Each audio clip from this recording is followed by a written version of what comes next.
Good evening. ప్రపంచంలోని చాలా దేశాల్లో మరణ శిక్షను రద్దు చేయడం జరిగింది. కానీ భారతదేశం లాంటి కొన్ని దేశాల్లో మరణ శిక్షను ఇప్పటికీ అమలు చేస్తున్నారు. అందుకే అంతర్జాతీయ స్థాయిలో ఐక్యరాజ్య సమితి వంటి సంస్థలు భారతదేశం లాంటి దేశాలపైన ఒత్తిడి తీసుకొచ్చి మరణ శిక్ష అనేది మీ దేశాల్లో రద్దు చెయ్యాలి అని చాలాసార్లు ప్రయత్నించడం జరిగింది. కానీ ఇప్పటికీ కూడా భారతదేశంలో మరణ శిక్ష అనేది విధించబడుతుంది. ఇక భారతదేశ విషయానికి వస్తే మన దేశంలో విధించే శిక్షలు ఎలా ఉంటాయి అంటే, జరిమానా విధించి ఆ శిక్ష పూర్తి చేస్తారు, లేదా సాధారణ జైలు శిక్ష, లేదా కఠిన కారాగార శిక్ష, అలాగే జీవిత ఖైదు.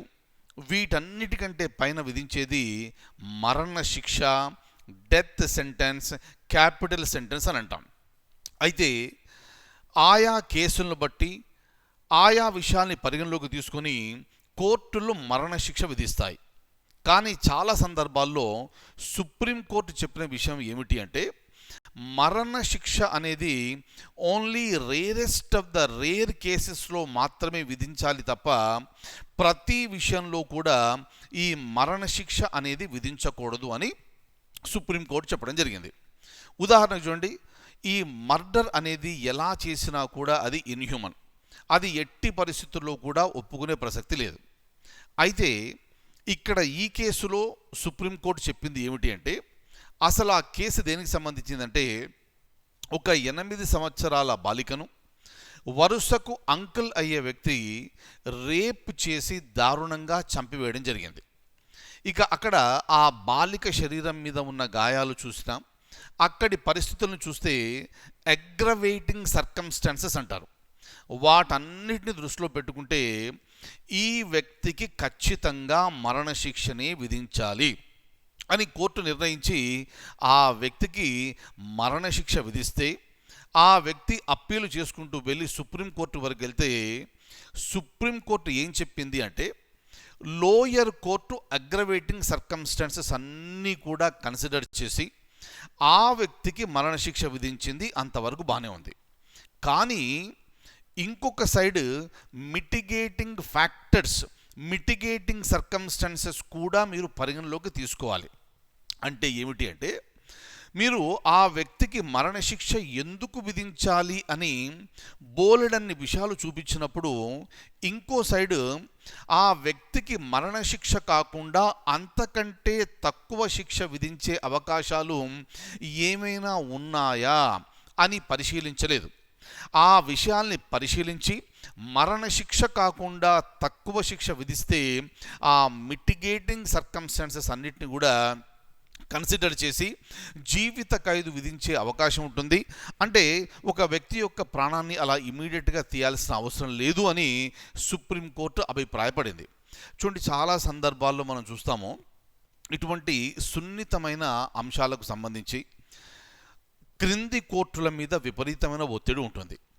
కాబట్టి సాధారణంగా సంఘంలో, సమాజంలో ఉండే ప్రజలందరూ కూడా ఇటువంటి ఘోరమైన నేరాలకు పాల్పడే వారికి మరణశిక్ష సముచితమని భావించే సందర్భాలు మనం చాలా చూసాం.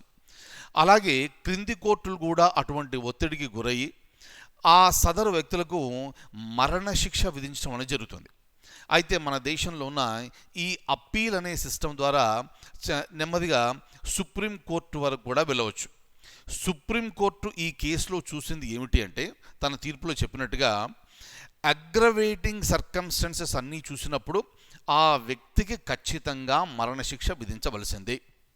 కానీ మిటిగేటింగ్ సర్కమ్స్టాన్సెస్ మీరు చూసారా?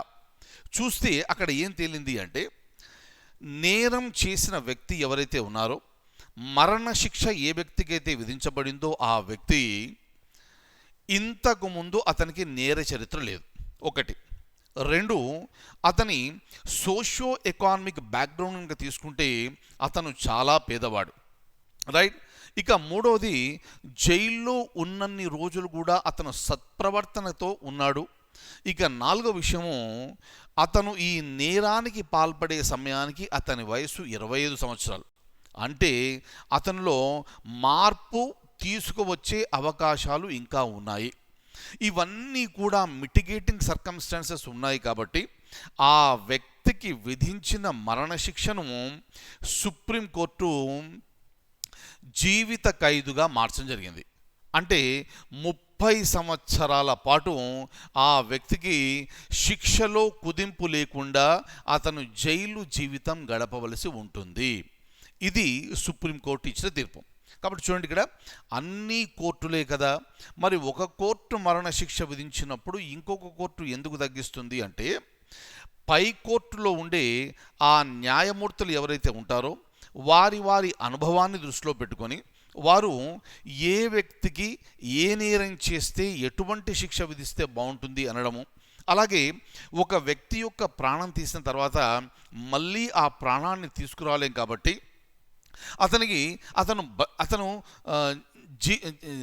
అతని ప్రాణంతో ఉంచి ఆ వ్యక్తిని అతనిలో మార్పు తీసుకురావడానికి ఏమైనా ప్రయత్నాలు చేయవచ్చా అని అంశాలని పరిగణలోకి తీసుకోవాలి అని చెప్పేసి సుప్రీంకోర్టు చెప్పడం జరిగింది.